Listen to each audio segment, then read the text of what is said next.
Hello, it's party time. Welcome, guys. As far as I know, this is all working right.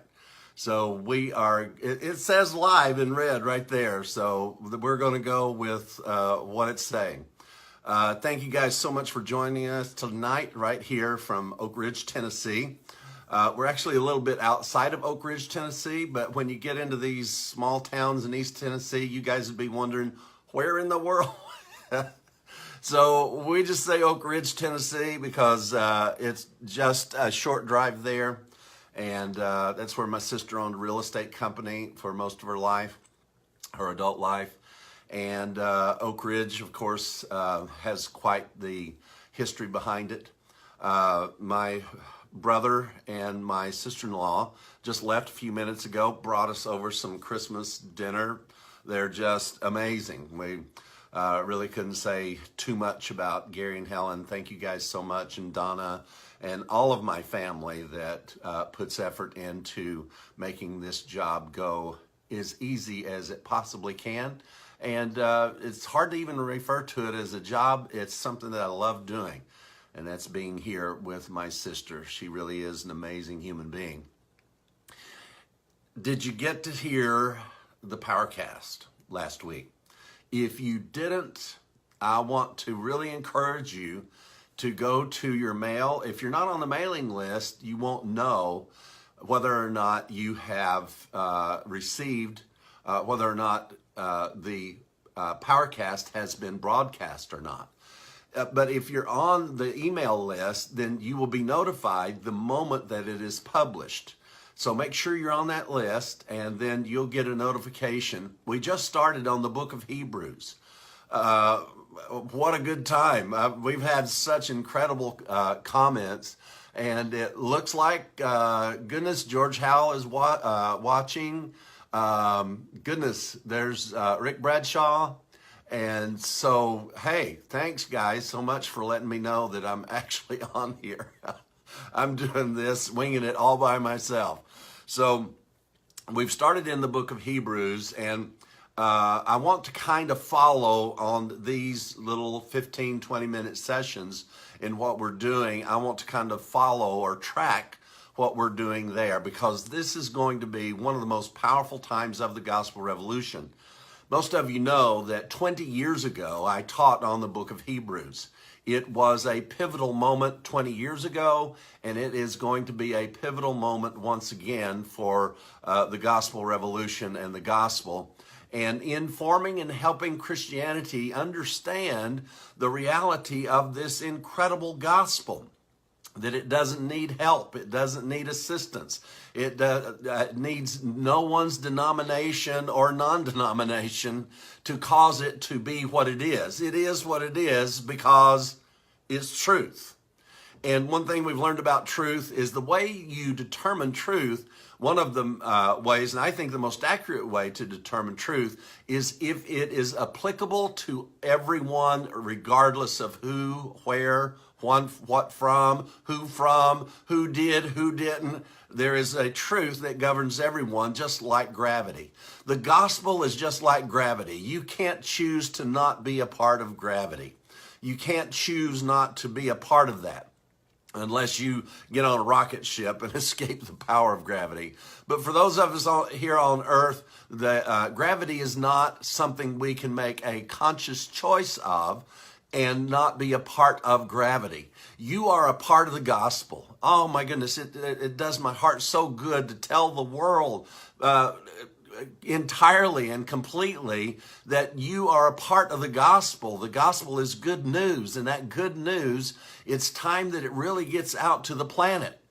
As we went into Hebrews, we began to discover the fact that there is a number one underlying principle about this entire book, and it's called perfection. Yes, that scary word, perfection. But you see, it should not be a scary word, because it should be an absolutely word to absolutely rejoice about when you begin to realize the most powerful thing that has already happened, or ever will happen on this planet. It has already happened. You see, we got Christianity delaying everything that's supposed to be at the cross. The power of the gospel is not a revelation of what's going to happen. The power of the gospel is a revelation of what happened 2,000 years ago. Every degree that you think that the gospel is about the future and is telling you something about your life or what to do or how to do it is every degree that you are not able to see the full power and reality of the completed, finished work of the cross. I'm so thankful that Jesus really tried to tell us and remind us, it is finished. Why can't we get that? Why do we have to have 40,000 denominations to tell us it is not finished? This is what you got to do. This is what you can't do. This is the way you're supposed to do it. And here's the places you got to go to do it. How did we get here?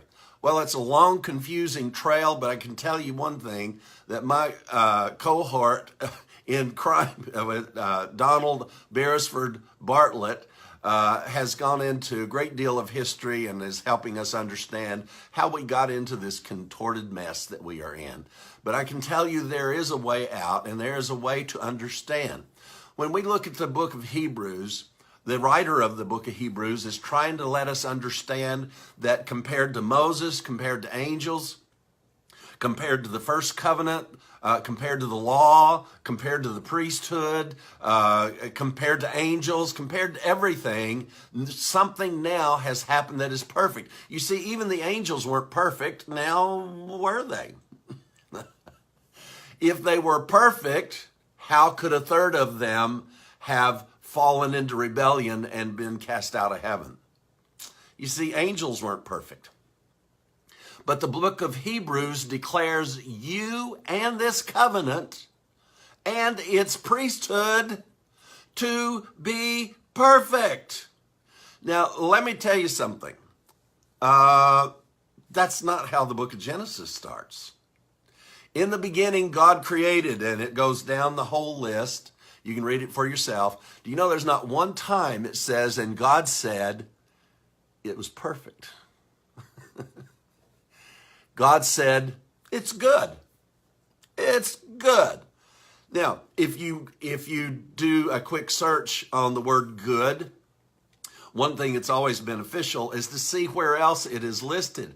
And read all of the other things that the word good, and you can take that Hebrew word itself and follow it through. You'll be able to find that everything that it calls good is absolutely not perfect. It's good, but it's not perfect. But you see, something happened at the cross. When God created man, man was not perfected because the complete work of the cross, the complete work of creation was not finished until the resurrection from the dead. Do you know that Paul made that very clear? Paul said that God created Adam subject to vanity by necessity, or subject to failure, subject to being corrupted. If God created a being that was subject to being corrupted, that means that being was not completed yet. It's complete now. Because the power of the work of the cross has brought us all together into perfection.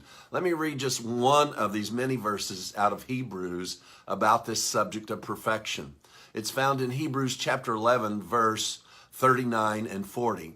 And these all, having obtained a good report, you know that list of good report, through faith. And the one thing that we learned when we studied this, it wasn't through their faith, it was through the faith of God.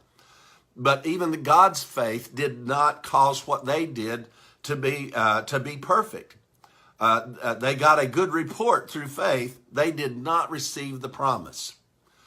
God having provided some better thing for us, that they, without us, can't be made perfect. That's a mouthful. There's a whole lot to unpack from that. But let me just say a couple of things about this issue of good and perfect.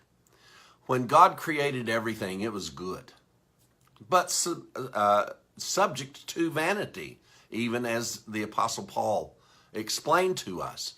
Now, but you see, Christianity sees what happened in the garden as a mistake. It was a uh-oh moment for God and for the human race. Pardon my cough.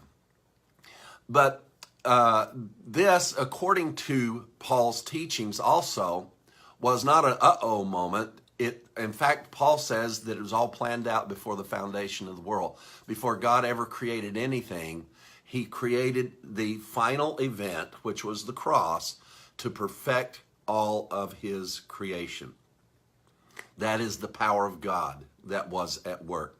Now, you can take something good and you can make it perfect.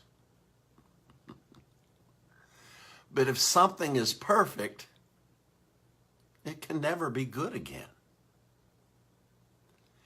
And you want to know something else? Once something is perfect, it can't be evil again. You see, this is a forward progression that cannot be reversed. You see, Christianity teaches that this is a place that you've got to strive to be, believe, act, perform, and do, and duty on, and have all of this stuff to get to this certain point. But then you see, you're constantly vacillating, never reaching perfection. But I'm telling you that the book of Hebrews is going to explain to us in detail the absolute completion, the perfection. What is the main difference between the good creation of God and the perfect recreation, new creation of God? The first creation, including the angels, were subject to corruption. They could become less than good. But you see, now that we've been brought into perfection through Jesus Christ, do you actually think that the blood of Christ is so weak, so anemic? You know, sometimes I think about when people are talking about the blood of Jesus, they're talking about this anemic blood of some kind. But the blood of Christ purifies, cleanses, and makes whole completely, not partially, not for man to try to figure out the difference in the leftover, unfinished work of the cross. Please don't ever fall for the lie. There is not an unfinished, incomplete part of the work of Christ. It is finished. It is finished. You are whole. If you ever start living your life from a position of wholeness, you will start living your life in truth. As long as you live your life trying to get to a place to where that God is happy with you, accepts you, I can tell you what you're going to become. You're going to become really weird. I did. People get weird when they are trying so hard to win favor with God. Folks, go to gospelrevolution.com. Please go to, tonight we have broadcast on my own personal page. I hope you guys got the notice and were able to get over here, but we'll be posting it on the other one. I didn't know how to start out from the one that we normally broadcast from, so we went with the one I've got here. You guys, I have missed you so much. I can't talk a whole lot about this because I'm going to tear up on you, and I don't want to do that. I've missed you so much. This has been a real challenge, but it's been a real wonderful thing that's happened in my life. I never dreamed at the age of 66 that my life would change so incredibly, drastically, completely, in every way, that it would change so much. Please know that I haven't forgotten you. I love you so much. But, you know, we do what we have to do, and we do what our heart tells us to do. I've been teaching you now for the better part of 40 years. to follow your heart. So what did I do? Why am I here? I'm here because I followed my heart. Do you know why I can trust my heart? Because I know that my entire being has been perfected in Christ, and I don't have to go around doubting anything. I don't even doubt you. We love you so much.